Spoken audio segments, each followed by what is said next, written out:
Today, we are very lucky to have invited Dr. Ng to give us a talk. I think don't need to talk so much, but most of you all probably already know.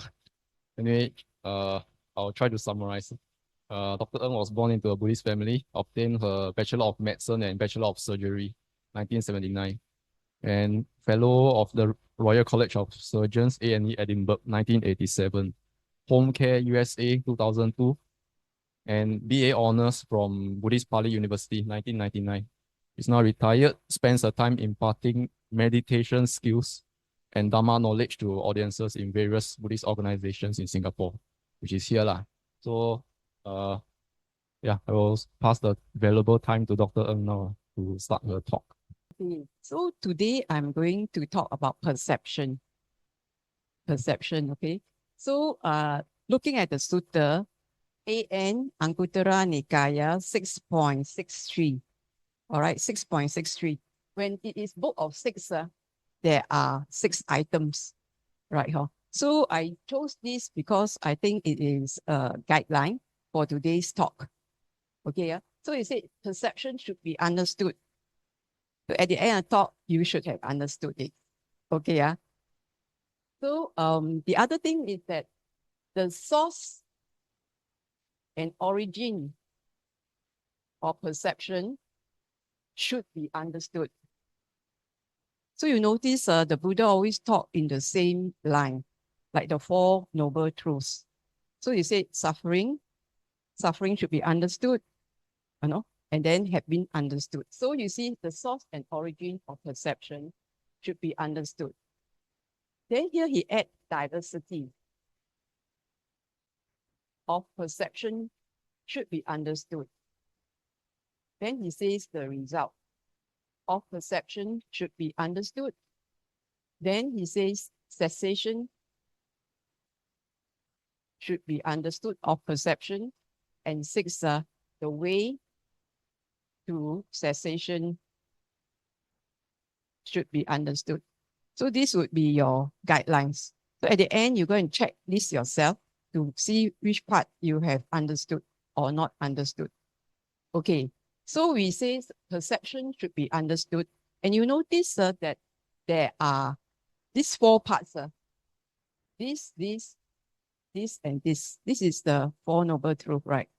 Right, then they add in diversity and result here.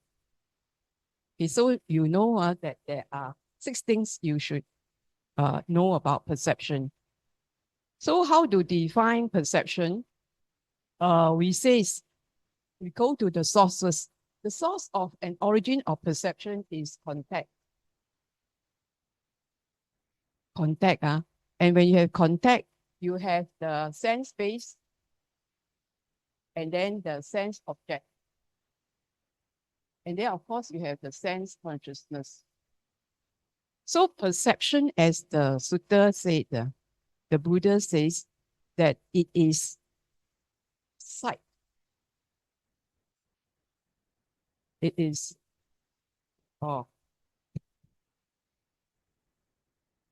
sight. What is sight? Then he defined as blue, red, white, yellow. So he said perceiving this sight. Okay, as blue, red, yellow, white. Then, of course, this would be from the eye, correct? Then after that, you have the ears. So you can hear human sound, non-human sound, dogs, animals, sheep, all that is still non-human sounds, right? Soft, loud. So these are sounds. Okay, so he says you perceive sounds. Then this is ear, so you can hear human or non-human. Then you have tongue. So you said what taste? I thought Singaporeans, I will have all these sweet, sour, salty, bitter. So this is the tongue. Then you say you perceive when you eat the taste in the tongue. So this is what you perceive. Then what else? What else do we have? Body. So touch. So touch. We have, what type of touch? What type of touch have you gone through? Hard, soft. Blunt, sharp. Okay. What else? Nose. Every morning you do your business, right? So is it what type of smell is it? I only said, okay. So it's either foul, or scented. Okay, just now we also said scent, right? We offer scent, our virtue spread. So you want the nice smell around, right? Okay, so then we have mind. Mind, we have thoughts. Okay, yeah? Thoughts of ill will, thoughts of greed, thoughts of harm. So these are the perceptions, the different thoughts, mental phenomena. So you see that, oh, okay, so this part. So through the sense spaces, the 6 sense spaces, we perceive the external world through these 6, okay, objects. So this is what is about perception. This one is how is defined as perception. Through our 6 sense spaces, we experience the world outside. So the source and the origin contact. So I also said when it stops, the cessation stop. So cessation seems to be a big word, right? But it means only full stop. And then there's a space outside the full stop. There must always be a space outside after the full stop. So there's a cessation, it's a full stop. So when they say stop, red light, you stop. Not amber, not green. You have to stop. So you cannot go through, no, you have to stop. You have to appreciate the stop. So this stop, the cessation has to be appreciated. And then the cessation of a contact has to be appreciated. So when I say like you listen to my words, listen has gone already, it has stopped already. You have to appreciate that the word listen is gone. So this is what is just cessation. The contact has stopped, it has stopped. So what people we hear about cessation, divorce, cessation of contact with the spouse, right? Divorce. So it's not a big, difficult word, cessation. End of that contact. If you know that you contact something, make you worse, make you confused, you stop contacting that. Because contact that will make it grow. So the Buddha would say, perception should be understood. You must know the source and the diversity. The diversity of perception is all this. Got 6, right? Not 1, right? 6. But it's all appreciated through the mind. Okay, so there's a diversity of perception. And the result of it is that we express, oh, this is so smelly. Oh, this is so aromatic. So it's a way of expressing our perception. So the result of that perception is an expression. Then the way to cessation is to abandon that contact. So have you understood it roughly? Okay, then I will further elaborate on diversity. So on elaboration of this diversity, you can go to another suttas. And the Buddha talk about diversity,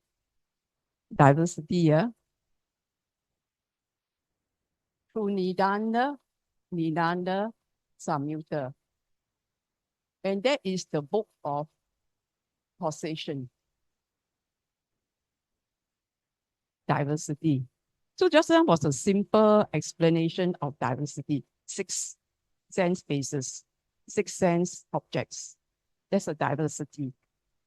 Yeah, we see, we hear, we smell, we taste, we touch, we think.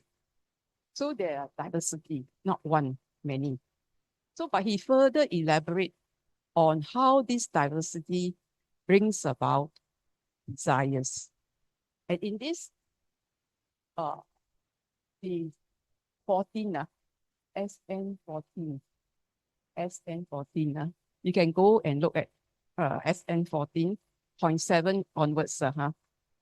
So it says that diversity of elements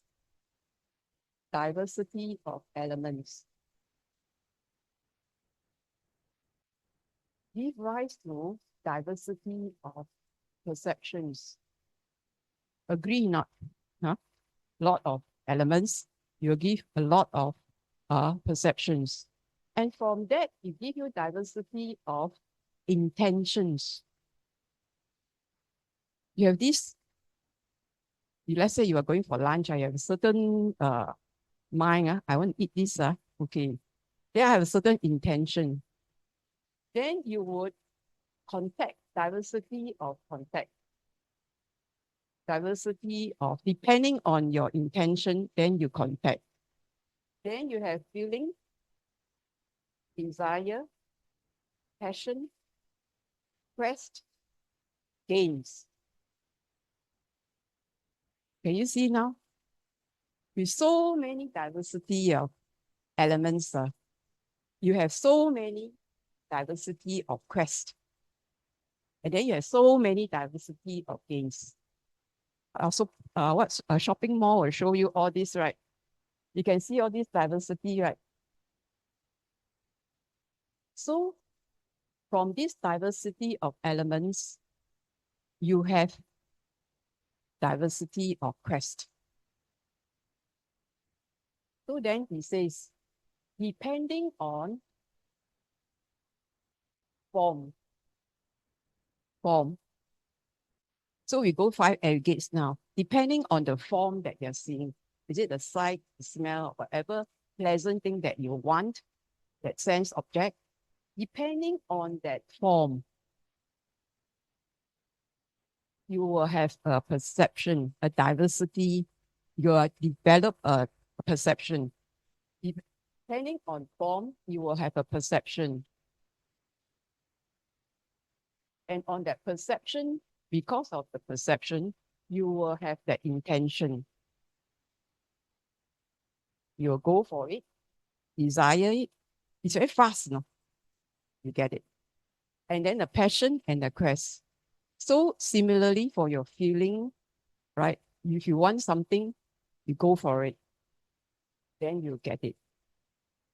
So you now realize the intentions, before the intentions is the perceptions. That is the most important. That is your perceptions that give you your intentions.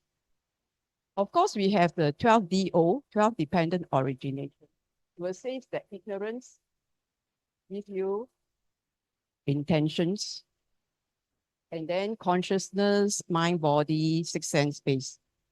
So you notice, then of course, your contact, feeling, craving, clinging, etc. So this is the perception here. Okay, it follows from the elements, we have the perceptions. And then is to link, I'm trying to link this intention perceptions with intentions ignorance. Okay, so it's depending on form that you have perceptions. Depending on perceptions, then you have this. So this is what is causation. Okay. Now, he then says, depending on the sensual element,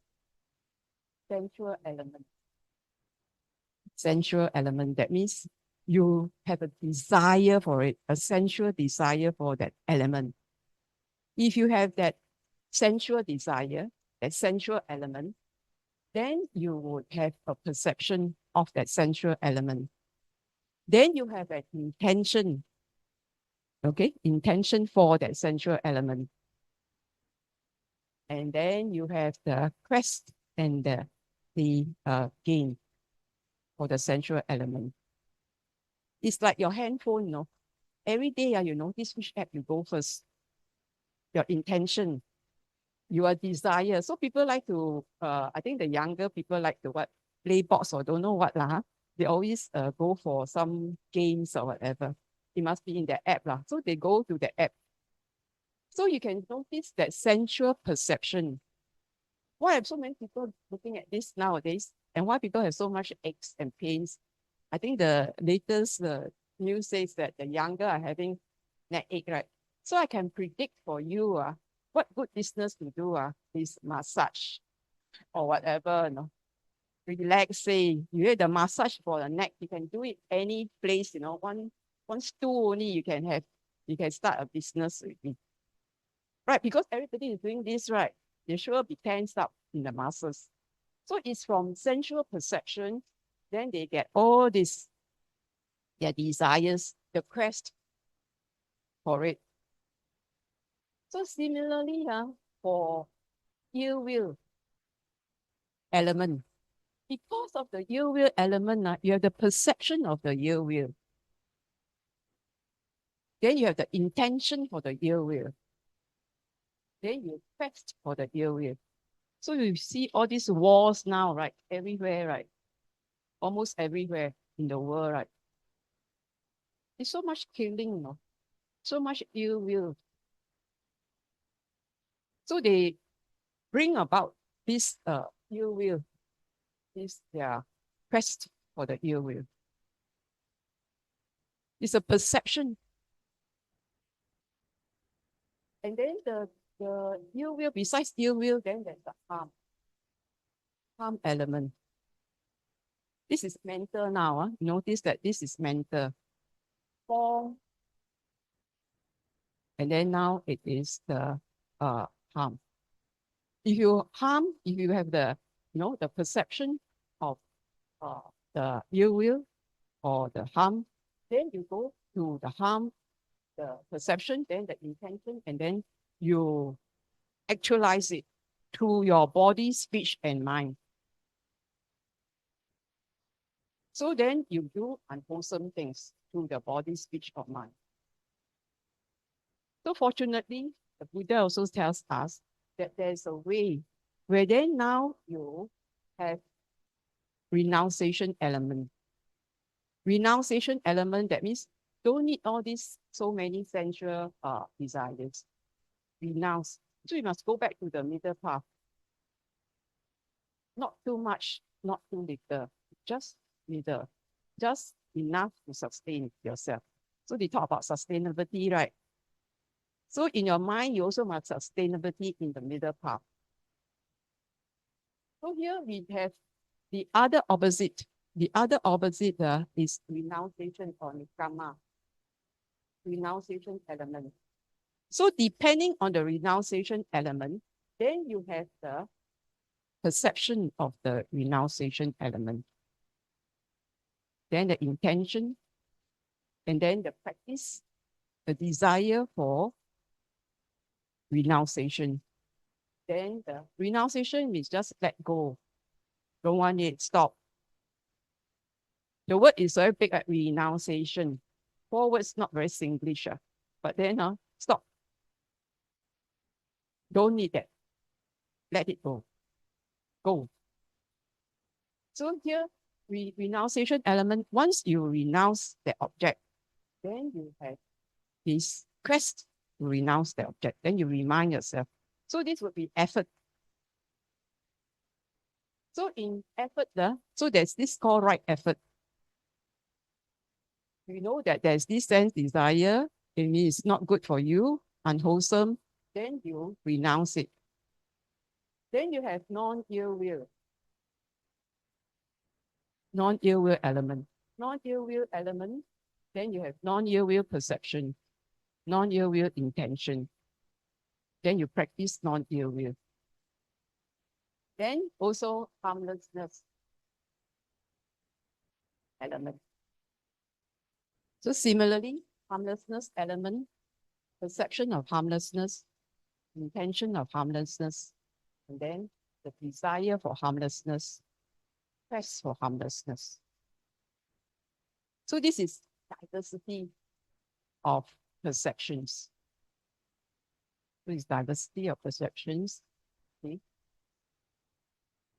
Okay, not can understand not? So okay, now we go and look at the problems with perception. So when we have this sensual element, then as you if you look into it, so your handphone is like your mind. All these are mind objects.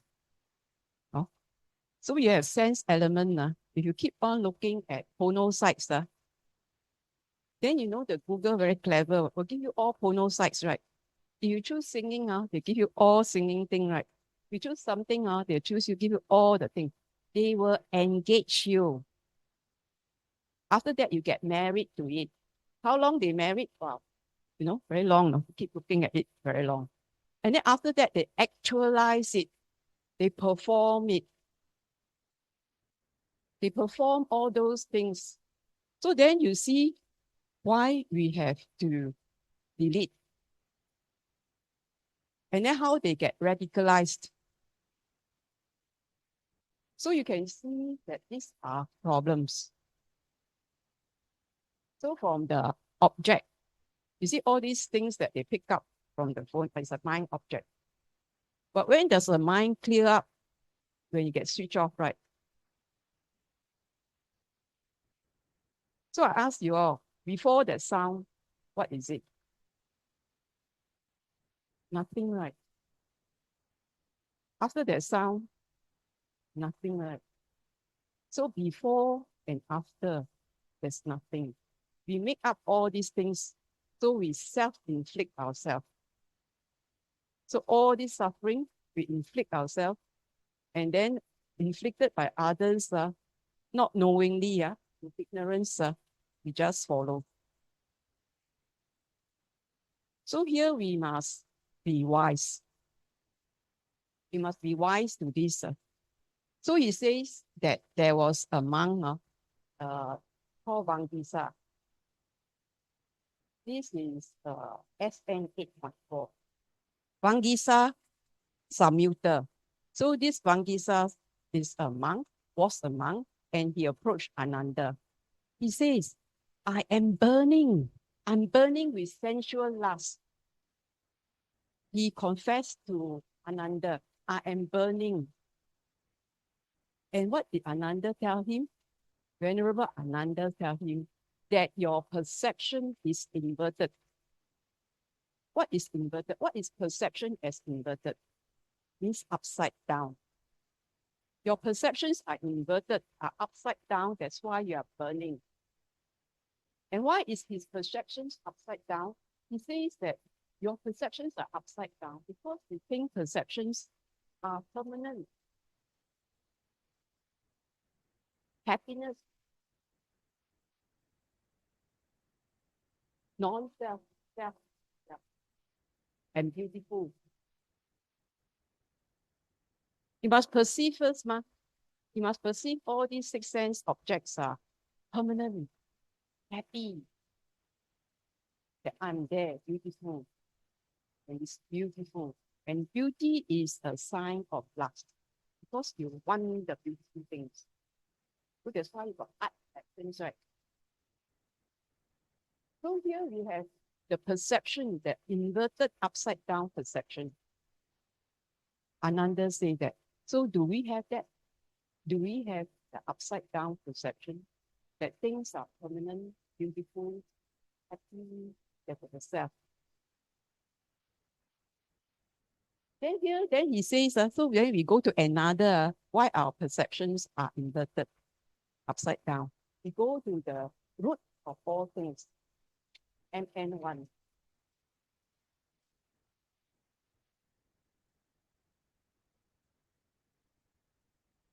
Can or not? Not too keen, huh?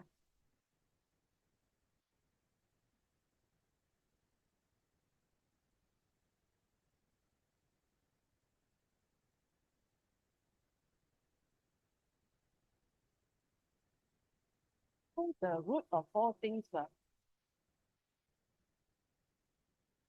MN1, Majjhima Nikaya number 1. The Buddha says the root of all things, when we perceive earth as earth, the forms are earth, earth. Earth as earth only. Okay, yeah.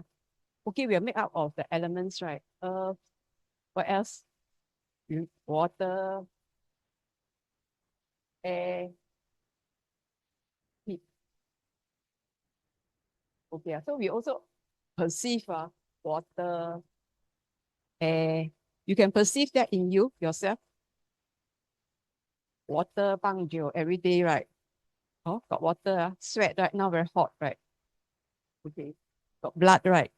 Okay, so water, air, breathing in now, right? Okay, heat, can feel the heat, Okay, so we feel these elements. So he actually break down every element first. So he said, we perceive the whirling field earth as earth. Correct? Okay, then he says, perceive, then they conceive. Conceive, you know what's conceive? You are conceived by your parents. Conceive. Perceive, conceive. So after that, you make up story. So you make up what story? That I am earth. I'm this. Okay, I make up. And then I am the self as these elements. This self as these elements. You make out all these elements, right? And then you believe that you are the self is in the elements. That I have this self in me. So you will describe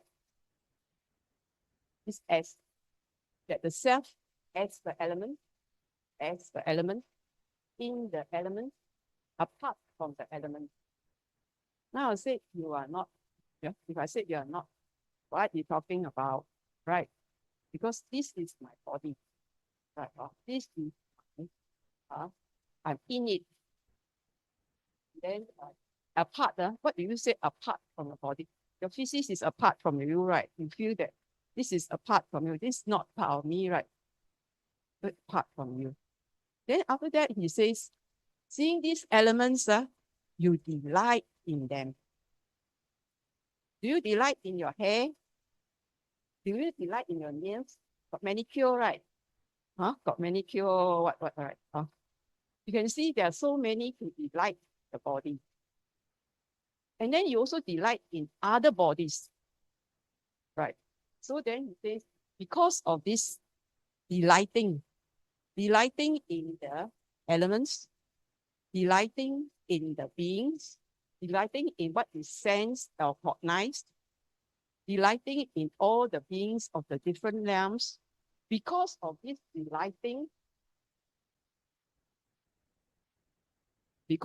delighting, then you come back again and again. Because you touch. When you delight, you touch. You're not window shopping, you're buying, right? And hoarding, right? So when you touch, that means you land on it. Then you acquire it, you gain it. So delighting in it, that is why, because of delighting and craving, we return again and again to suffering. So it's from perception first. Perceive as this, then you conceive.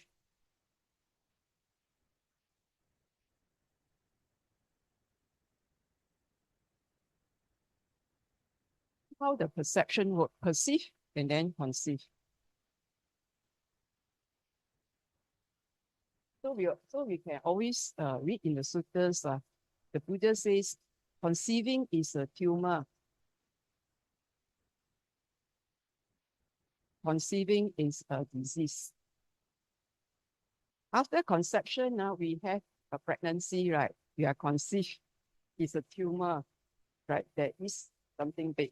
It's formed, right? There's a formation. So you have to know when you perceive, you have to make sure about, about conceiving. So here he also advised Bahiya. He advised Bahiya, what you see, just what you see. What you hear is just what you hear. What you conceive is just what you cognize is just what you cognize. So if that is so, that means the contact is there, but you are detached. You just see it as this. So then if you do that, he says, then you will not be with it, and then you won't be in it, and then there is nothing there, and nothing here, and nothing in between. Then he says that is the end of your suffering. So this is the advice he gave to Bahiya, who came all the way from the west coast all the way to find the Buddha. And he says he was in a hurry because his Deva friend says, you are not enlightened. Go and see the enlightened one.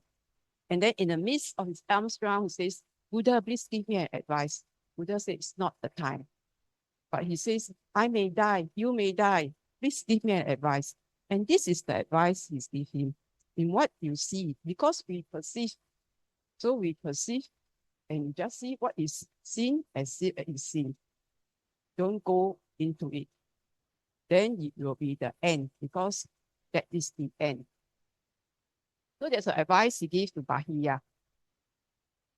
So we talk about diversity. We take that the result in expression. And the result sometimes you can see that by having the wrong thoughts or sense desires, ill will, and harm will lead us to unwholesome deeds. And when unwholesome deeds, you have suffering. So the result, if you do wholesome things with right effort, you do wholesome things, then you would not suffer as much. So then the cessation, you said the cessation is to abandon, and then to abandon this renunciation, and then the way to cessation. So now we have explained the dangers already of the perception. And then he says in the Samyutta Nikaya 22.95, 22.1 lump of foam. And then he described perception as what? As a mirage. So he says in the last season, in the last month of the hot season, now very hot now, okay? So in the last month of the hot season, at high noon, he says you can see a shimmering. And a shimmering is what? What is that shimmering? Huh? What did he say? Mirage. Mirage of what? Water. Then you, if it is water, you want to go and drink from it, right? Hot must drink, or you feel a tub. But can you do that? You can't, right? So it's a mirage. So he says perception is a mirage. So perception is a mirage because it's impermanent. Agree? It's impermanent. Perception is impermanent. And that it is, what is impermanent is suffering. And what is suffering is non-self. Because you cannot ask your perception to be this or that, because you perceive it already. So you have to perceive it as impermanent, suffering, and non-self. Because the other one was permanent, happiness, and self, because it's beautiful. So he says it is actually a mirage. Because perception is impermanent. And all our perceptions are changing all the time. And the definition of the impermanence itself, dukkha, the definition is suffering. And that is non-self. because something is impermanent cannot be a permanent entity in something that is impermanent. There's no entity, no substance in something that is changing. So you have all these break dance, right? You move, right? So which one is it? You can't catch. You cannot catch it. You cannot catch up. You move. So can you catch my movement? You can't, right? Yes. Move. It cannot be caught. There is no self there. You cannot determine it also. You cannot control it. You cannot control the sunset. It's only man's creation, no? You know, they create something. But the nature you can see is impermanent. And it's non-self. And we are part of nature. You are not excluded from nature. You are nature. You have DNA, you have all the elements, you are nature. You have the properties of nature. It's impermanent and non-self. It goes according to cause and conditions. And the cause of conditions is beyond your control in the world.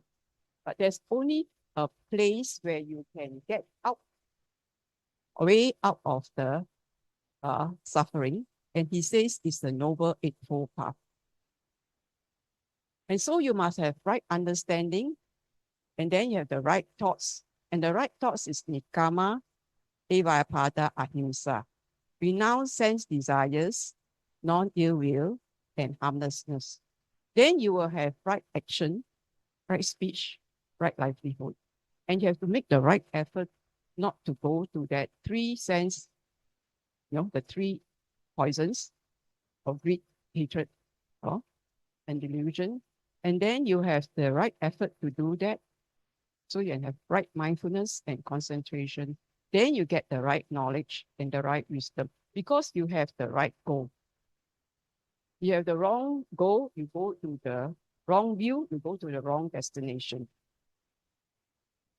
So then now we talk about the way to cessation.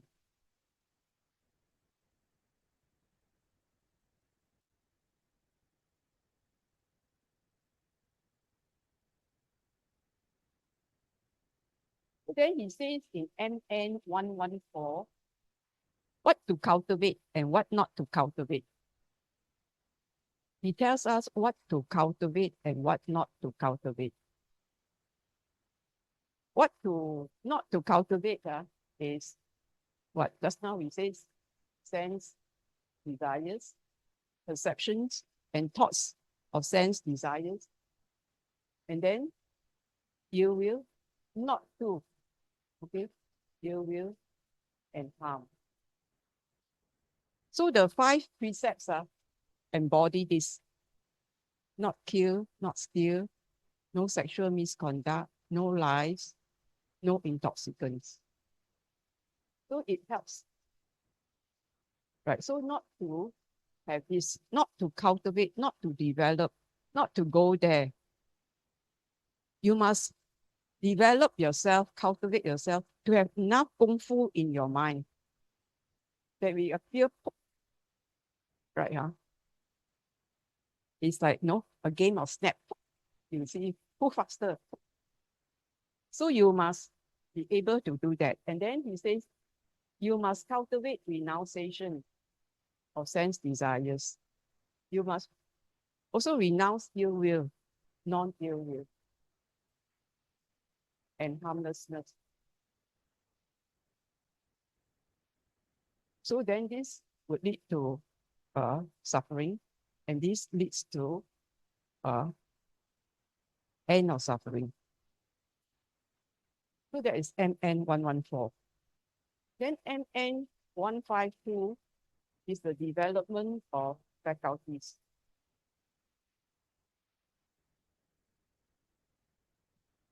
He says, may I have the perception to see the repulsive in the unrepulsive.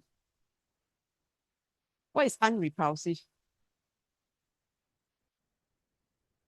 attractive opposite sex. Attractive one. So the unrepulsive, the attractive opposite sex, right? Now does it attractive sex nowadays must be correct. So it's repulsive in the unrepulsive.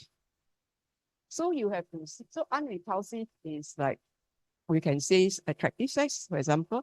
Then you will see foulness. Foulness. Smelly, right? Huh? You can say that the person is foulness. So you have these 5 parts of the body or the 32 parts of the body to see the foulness. Every day you can see your foulness, right? So this is just to contemplate the foulness of the unrepulsive. Then he says, see the unrepulsive in the repulsive. What is repulsive? Tell me what's repulsive. You're not angels, I know. So there must be. What is repulsive? Wow, so zen already, yeah. Death is repulsive. Right. Death is repulsive. So we have to see the deathless. When you say death is repulsive, because we have not seen the deathless. So you have to, your goal, if you say death is repulsive, then your goal must be the deathless. Death is, if you see death as part of nature, the trees will grow, will shed their leaves, and then some die because of certain conditions. And that we say that death occurs because of 8 conditions. He says there's the imbalance of the elements, 5 of them. If you have too much water or too little water, you die. Too much water when you have pulmonary edema, cardiac failure from too much water in the lungs, too much water because of the kidneys, too much water because of not functioning liver, too much the organ 1 or 2% functional. Because of these elements imbalance.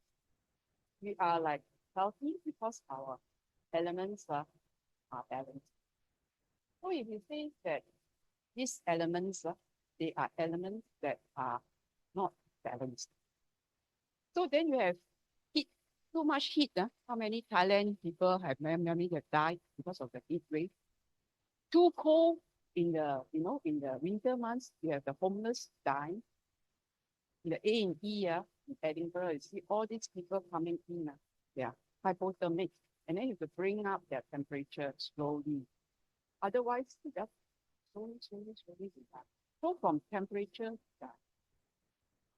And air, too much air. Is there such a thing as too much air? There's this condition called surgical emphysema, where you puncture your lungs and it goes into the skin, and then you go down. After that, too much air, you also die. And then what we do, we cut.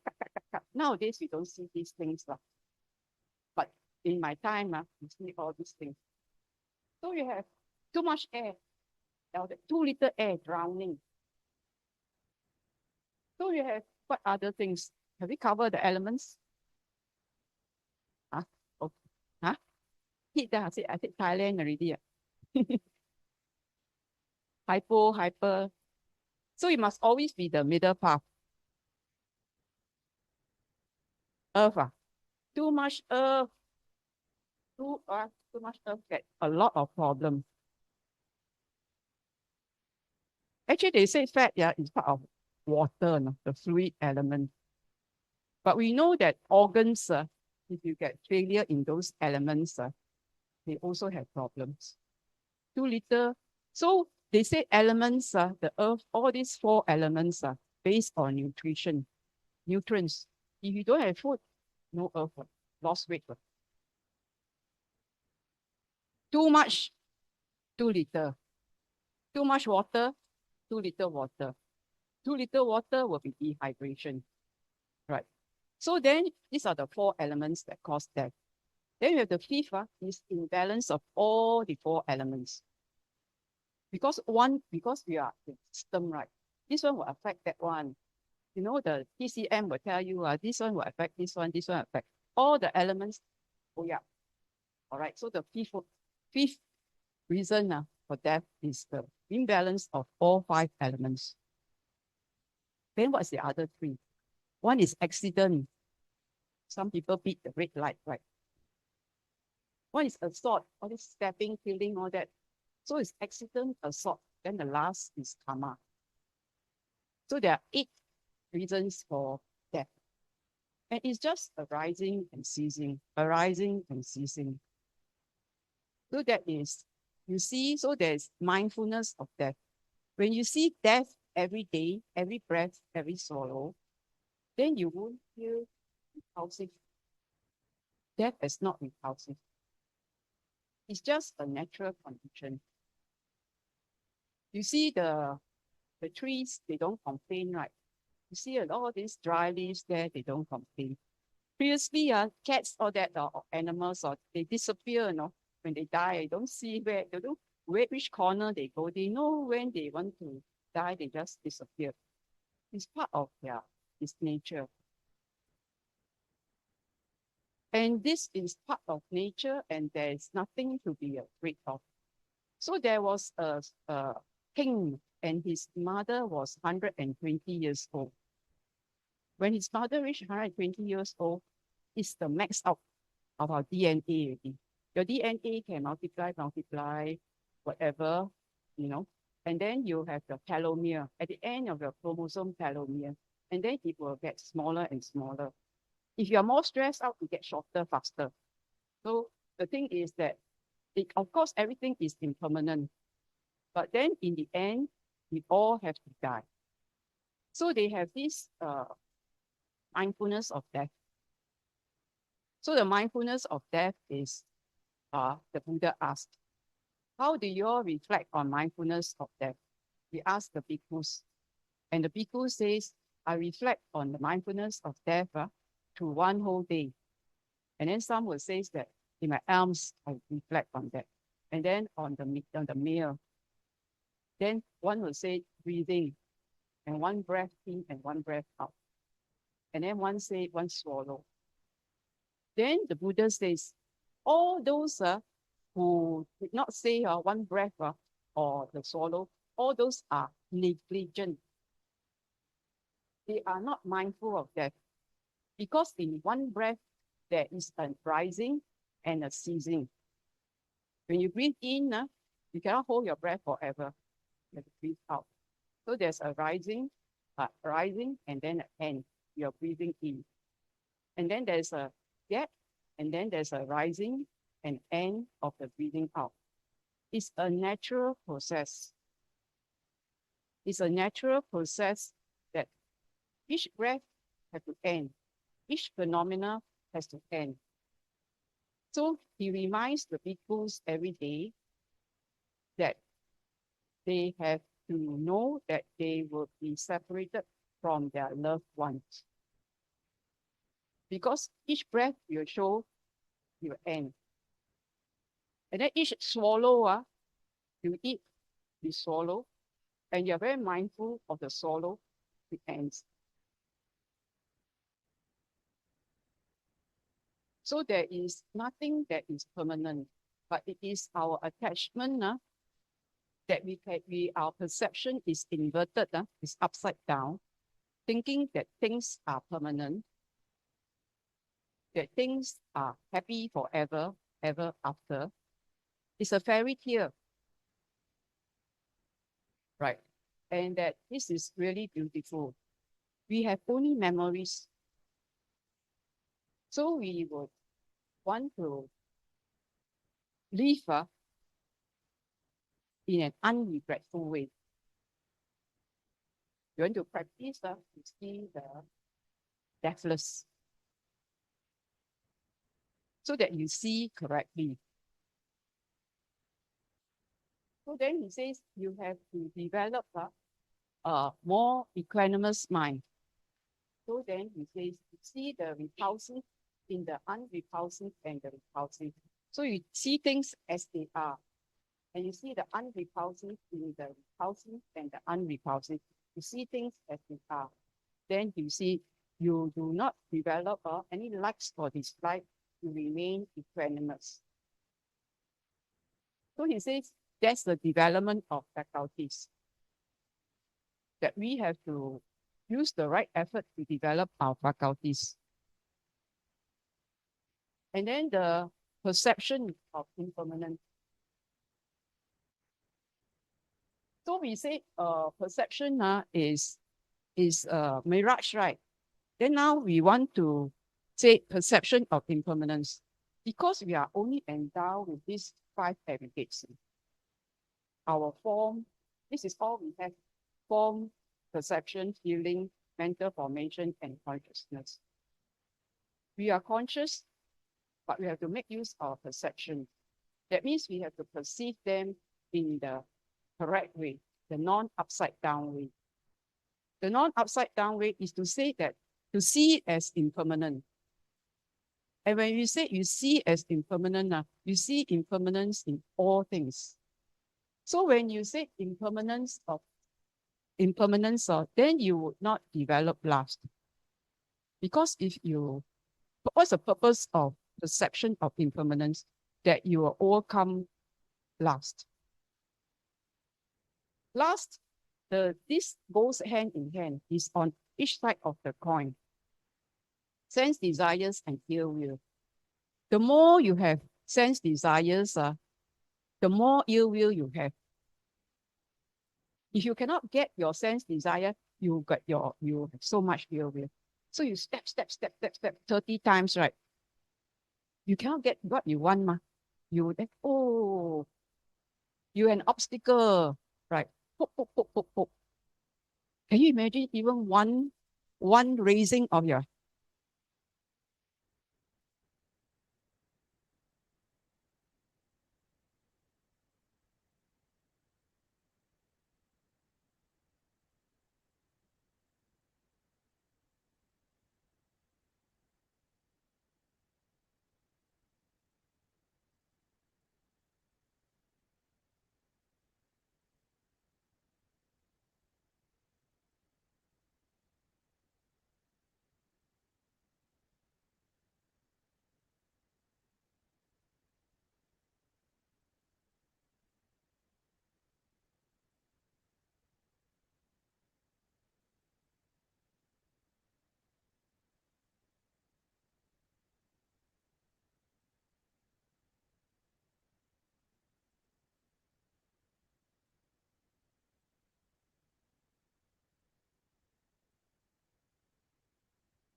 Oh, so many. So how much have you listened? Okay, Girimananda. Okay, Girimananda was very sick, so he asked him to perceive, perception of impermanence. Okay, perception of foulness of the body.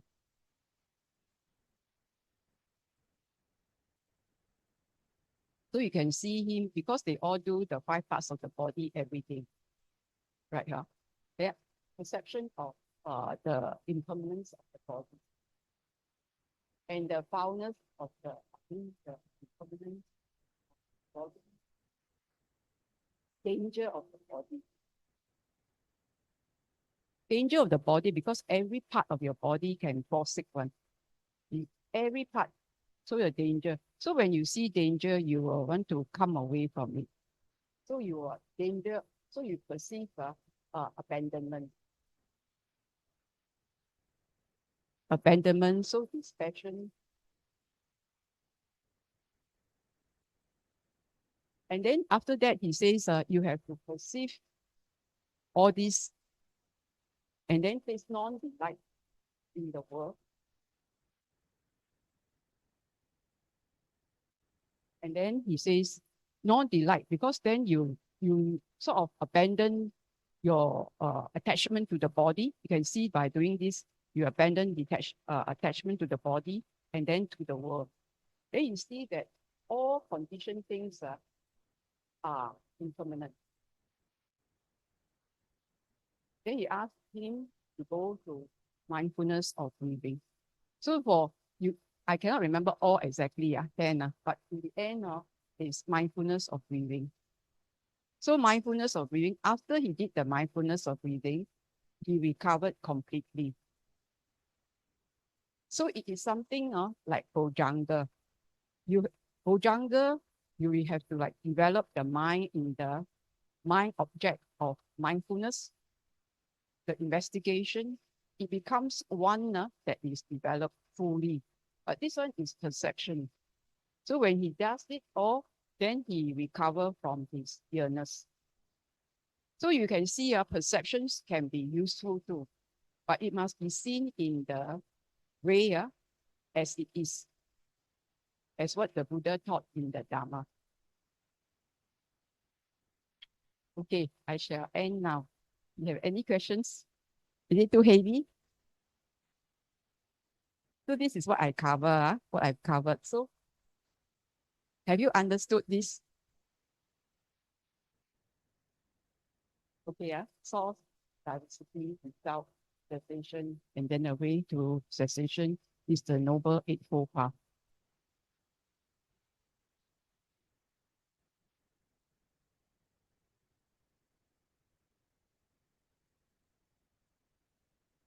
Oh,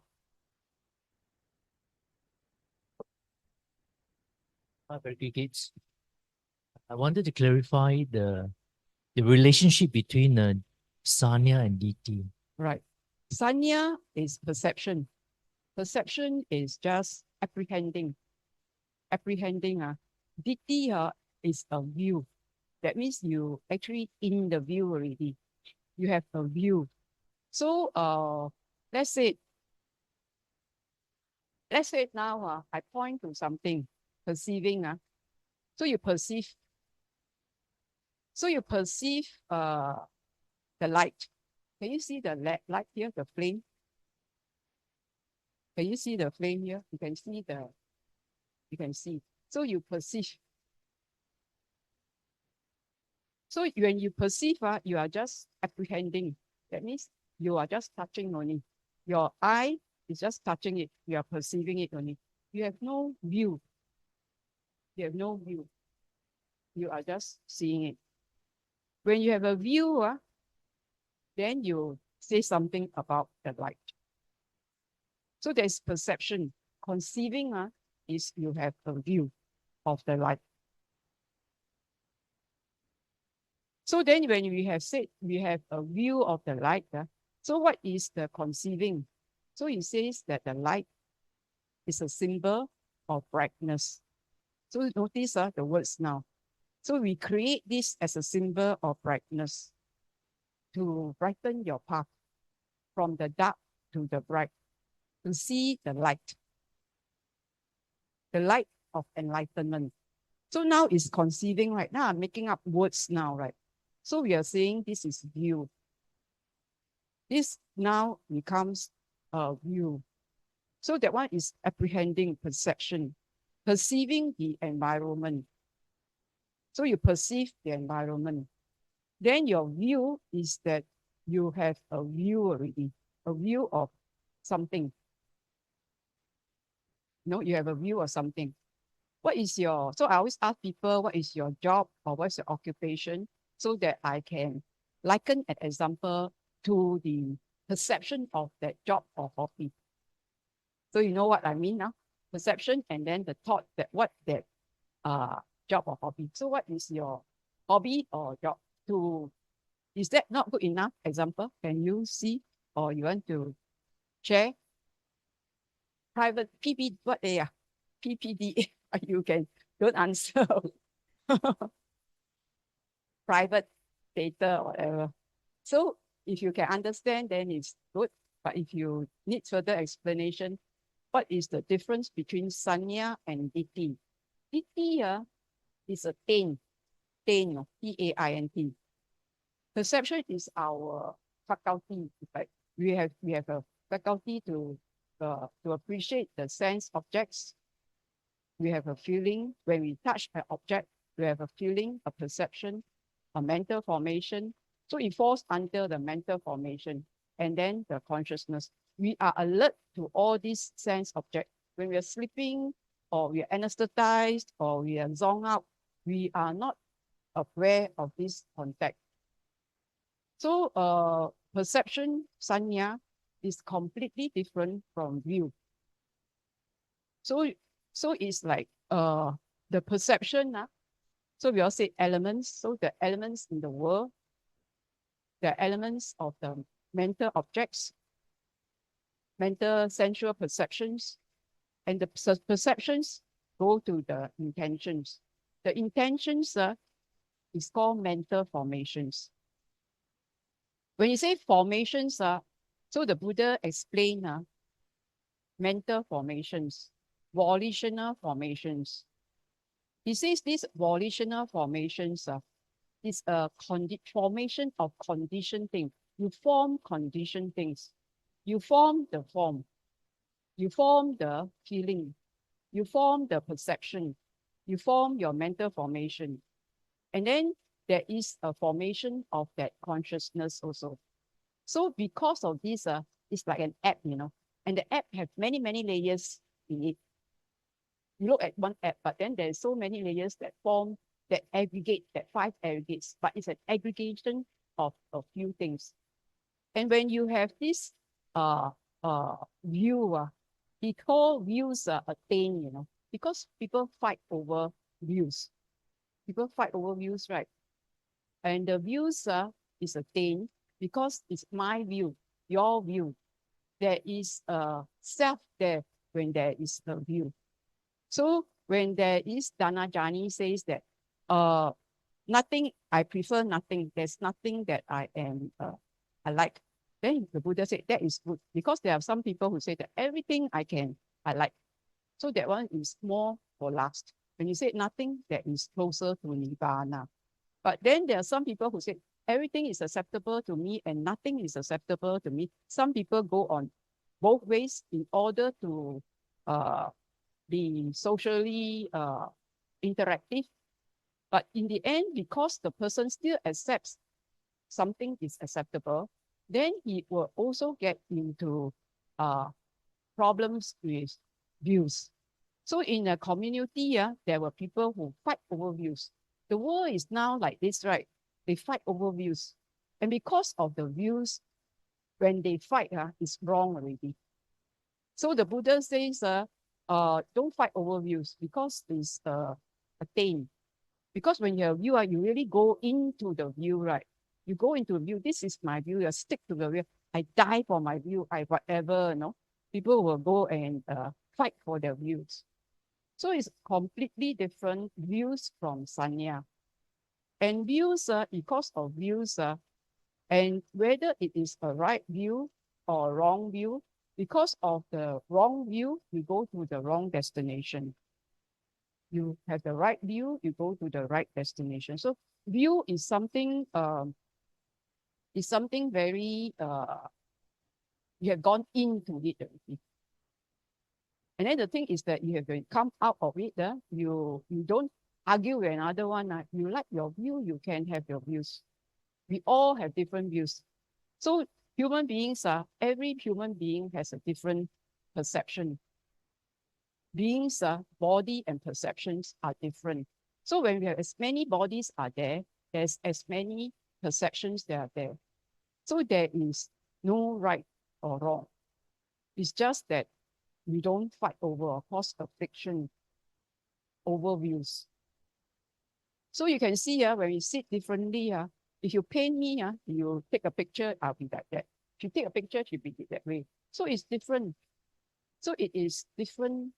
Bodies have different perceptions. So it is views and the dangers of views, the gratification of views, and the escape from views. So the Buddha all talk about this, the Four Noble Truths and the 7 Paces. The four, the gratification, danger, and escape. When he says things, he says this, things of sense pleasures, things of views, things of becoming. I want this, I want to become this. So when you want, you search for it. There's a quest. And then underpinning all this is ignorance. Because you think there's something. So there's something here and there's something there, and then you want to get it. So that is the difference between views, ditthi, and sanya. Yes.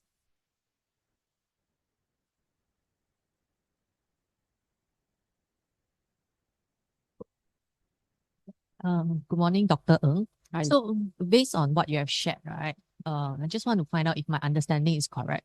So in terms of like perception, assuming that now you are seeing me, so I'm a woman is considered as a perception, but whether am I a beautiful or ugly woman is your view. Yes. Is that correct? Beautiful, right? So Yes. is my understanding correct? Yes. Okay. Thank you. Wonderful. Any other? Yes.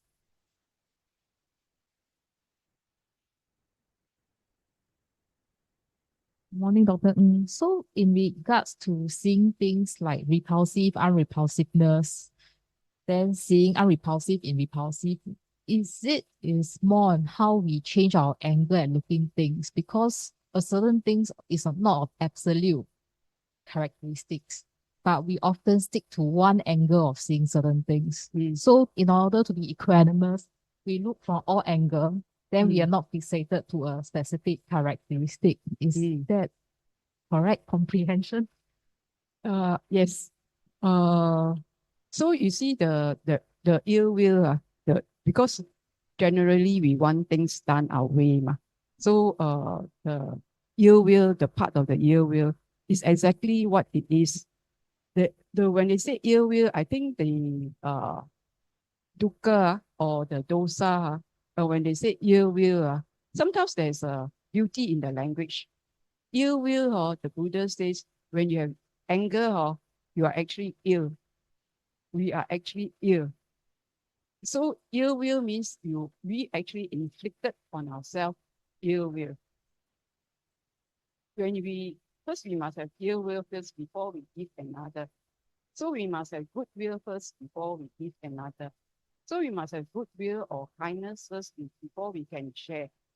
So we also, we must have the ill will before we can give another. So when you have ill will, that means you have first poison yourself. So they call it the 3 poisons. So you poison yourself first. Then he says it's like taking feces and throwing at another. So he described anger as that way. So you can see that, but because the anger or the ill will looks so sometimes so stimulating that you must get it out of your system. So you throw it out. So they ventilate. but this is not a very skillful way of ventilating. So the Chinese will say, 一元出世马难追, means you say already, finish already, your job finish already, your whatever the relationship finish already, because they remember what you have said and that at that moment. So to avoid all these things, then have to practice restraint. So the abandoning, so I think in the sutta they say that there's different ways to what we call, so it's S-U-R-R-E-A-D. So you see things as they are. You see, like you say, you see as it is, and that you utilize it. You just making a living only, right? You just utilize whatever, and that you restrain yourself. Your job requires it, right? You restrain yourself. You remove, you remove away yourself from that situation, or you just, abandon it. And then you must use effort to do all these things. And then you have to abandon. And you have to develop all these skills. You have to develop and cultivate all this. So the anger part, if we have anger because we have ego, we have self. But then you must love yourself enough not to get angry. Because if you're angry, you're smearing yourself, you're tainting yourself. And that is like not purifying. So the Buddha said, avoid evil. That is evil, right? Do good, and then purify yourself. So that part, the seeing from different points, so he tells you this way. I think it is Majjhima Nikaya number 2. So this is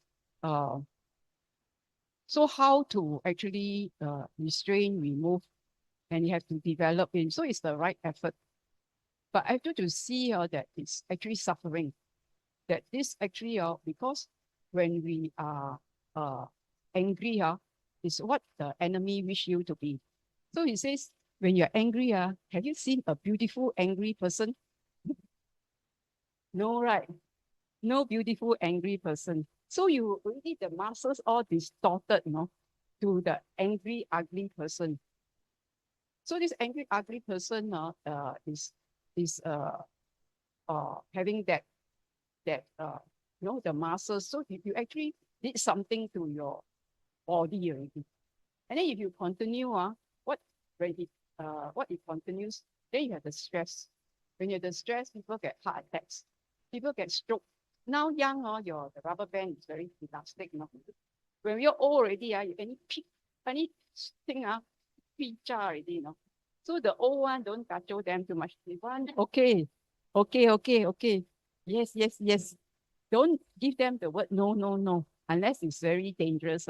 You can just like navigate them, to a way where they don't get too upset.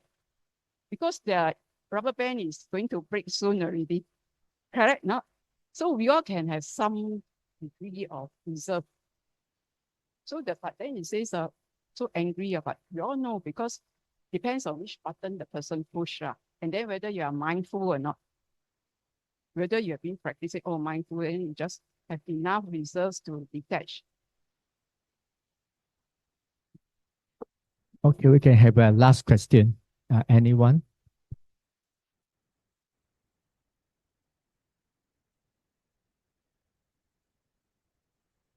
Any last questions? Okay, no more last questions. So you're very clear on these 6 points. You can read the suttas.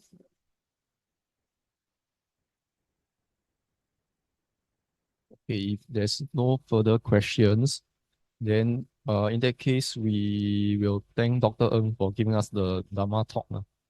So before that, on behalf of BDMS management, we will invite Brother Ananda to present a token of appreciation for Dr. Ng for taking the time to come to here to give us this Dhamma talk.